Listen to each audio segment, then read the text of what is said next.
I spent 10 days studying this book and I learned 10 lessons that will change your life, and I've decided to share them with you. And if you've read this book, I bet you probably know what Atomic Habits seek to address. However, you can watch this video and tell me if these lessons resonate with you. And if you've not, Atomic Habit is a little habit of a complete behavior. In other words, we can say it is a small habit of a whole habit, which can either be good or bad.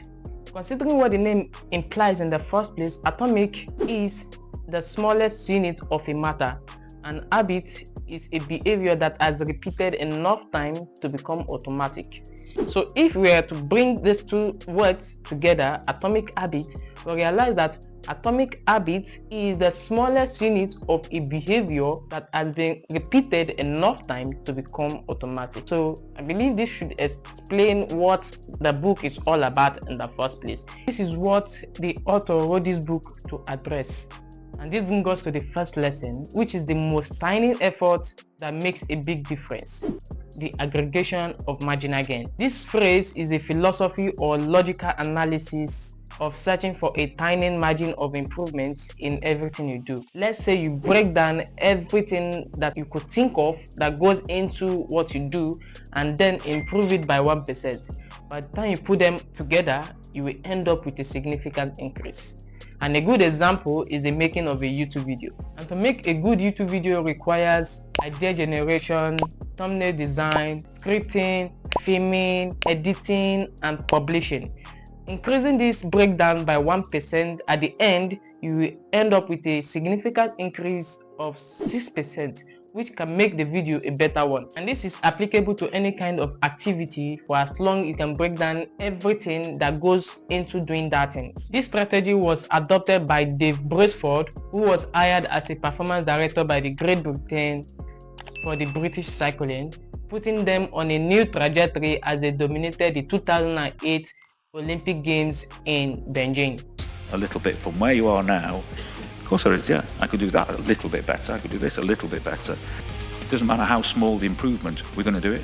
While the first lesson may be pointing at perfection and may be tiring for some persons, the second lesson is more simple compared to the first, and with it, an habit can become automatic on the long run, which is habits are the compounding interest of self-improvement. Any behavior that is repeated enough time to become automatic is an habit. And what makes it a good one or a bad one is the end result. That is, if at the end of everything there is an improvement, then it is a good one. And if it becomes worse, you have a bad habit obviously. So how can we make an habit simple and a compounding interest leading to self-improvement? Now this brings us to the little arithmetic made by the author. Let's say instead of improving 1% of the breakdown you have, we just improve one of the breakdown and leave the rest. The next day you do the same thing and so on. I mean becoming 1% better in whatever thing you do each day. A year, which is 365 days, you must have become 37.78 times better in that thing that you do. Of course, you may be wondering how we come about the 37.78 times better, right? Let me show you the math. So let's say 1% is as little as 0.01 in value. So if you add it to each day, let's say any day you do something, you have 1 mark, 1 as a value. So if you add it to any day you do something, you have 1 plus 0.01, which gives us 1.01. Now supposing you're to do something every day for 365 days, and that will give us 1.01 to the power of 365. If you do the maths, then you have 37.78 times. That will become better. The third lesson is the reason why most people give up even before they started, which is habit need to persist long enough to break through the plateau of latent potential. Yes, latent potential, but hold on, this is what I mean. We all want to see results anytime or as soon as we start a new habit, a new business, or whatever you may think of. So we expect to see this or think this is what should happen. That is right from when we start, and as time passes by we expect results. But in reality, this is what happens. And because of few changes made by people in which they fail to see results, then they decide to stop. without the knowledge that what they're actually doing is building potential, and hidden growth, and until it gets to this threshold to break through this plateau, we will remain disappointed, because this is the valley of disappointment. And for those who were able to persist long enough, making few changes, which in turn break this plateau, achieving success, and people think this result or this success are overnight success. The fourth lesson is what I failed to realize, which is why I never achieved my goal the way I really wanted this year, and probably the same reason why you didn't too. Goals are about the results you want to achieve. Systems are about the processes that lead to those results. I also focus on goals that I fell for the trap of burnout, which is the most dangerous and derailing situation you will find yourself because you lack system. Everyone wants to win, and if the successful and unsuccessful people share the same goal, then the goal cannot be what differentiates the winner from the loser. In the words of 3-time Super Bowl winner, the score takes care of itself. So if you want better results, forget about the goals, because they are good at setting direction. But system, they are good for making progress. So focus on the system instead. The right system, a new habit can become automatic, your business can run smoothly with or without your supervision, and you can become a better version of yourself or make the profit you desire with less effort. Just like how the author said, if you're an entrepreneur, your goal may be to build $1 million business. Your system is how you test your product ideas, hire employees, and run marketing campaigns. The same is applicable for other areas of life as well, because your system validates your goals, but your goals, I doubt if it validates your system.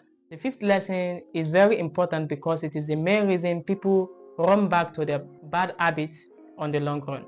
Which brings us to the fact that you need to change your identity for your plan or system to work, which will give you your desired result. It is hard to change your habits if you haven't changed the underlying belief that led to your past behavior. You have a new goal and a plan or a system, but you haven't changed who you really are. True behavior change is an identity change, as improvements are only temporary until they become who you are. The next lesson is the perfect framework why either bad habit or good habit is repeated. For a habit to be repeated, there must be a cue, craving, response, and reward. According to the author, cue is a bit of information that predicts reward. Craving is your desire towards the reward. Response is your action towards your desire, and the reward is the goal that satisfies your desire. A bit of information must be obvious before you can crave it, and the craving must be sufficient enough to initiate a response. So this becomes a problem phase. The moment you start taking action, you are not in your solution phase. And when you make your response easy, there is a higher chance that you will be repeating that action. If at the end of your action, your desire or craving is satisfied, then it also increases the chances that that habit will be repeated, because now you have another cue that the reward is satisfying, and that is the reason why most times bad habits often repeat itself, because they are mostly satisfying. The next 4 lesson is how we can use the information we have so far to make a life-changing habit, business, or whatever you may think of, which brings us to make it obvious. If you want to adopt a new habit, you got to make it obvious. The reason why bad habits keep on repeating itself is because we lack self-awareness, as that habit is no longer reinforced by the conscious part of our brain, and because there is always a dopamine release at the end of it, increases the chance that bad habits will get repeated. So whenever you want to change your bad behavior, you can simply ask yourself, how can I make it obvious? Which brings us to how a good habit can be created. First is filling an habit scorecard, which requires you to write out everything you do, start from when you wake up from sleep, and start scoring them based on how they make you productive or not. The one that are scored as negative should be broken by making them invisible from your environment. The next is applying what is called implementation intention, which is making plans beforehand on when and where to act. Let's say I want to read this book, immediately after you wake up. You're possibly not going to do it because there is no specific time and where you want to do it. So for implementation intention to work, you need to specify the time and where you want to do it. So let's say after I wake up, I say I want to read this book at 6:30, where at 6:30 beside my table. So with this, implementation intention can be effective. Of course, you will not do one thing for the rest of the day, which is why you need to apply another method called the habit stacking. Habit stacking works by you adding your desire to what you do every day, which means supposing there are a lot of things I want to do and I know I wake up every day, I go to the office. So what I will just do is split up these desires or what I wish to do, then fix them into what I used to do every day. So that is how habit stacking works. The next lesson learned is what will increase the chance of taking action after the brain has been triggered with a cue. Make it attractive. If you want to increase the odds that a behavior will occur, then you need to make it attractive. It is the anticipation of a reward, not the fulfillment of it, that gets us to take action. Because dopamine is released not when we experience pleasure, but also when we anticipate it. Making an habit attractive, temptation bundling is one of the ways you can make your habit more attractive, and this strategy is to pair an habit you want to do or an action you want to do with an action you need to do. So let's look at the instance of the author. Supposing I want to watch football match, but I need to make some sales call. So the first thing will be like after I'm back from the lunch break, which is the normal daily routine that usually happens, then I need to call 3 potential clients, of which after I'm done with this calls, then I can check any streaming channel to see if any football is available, which is what I want. I think this strategy is to lure the brain into doing something you want to do with a trick or with a reward at the end of it. So it's funny, I use this method often whenever I want to watch or see any movie, and all of this will become useless if the next lesson is not put into consideration. Make it easy. It is true and confirmed that it is human nature to follow the law of least effort, which states that when deciding between two similar options, people will gravitate towards the option that requires the least amount of work. Habits like scrolling on our phone, checking email, watching television steal so much of our time because they can be performed almost without any effort.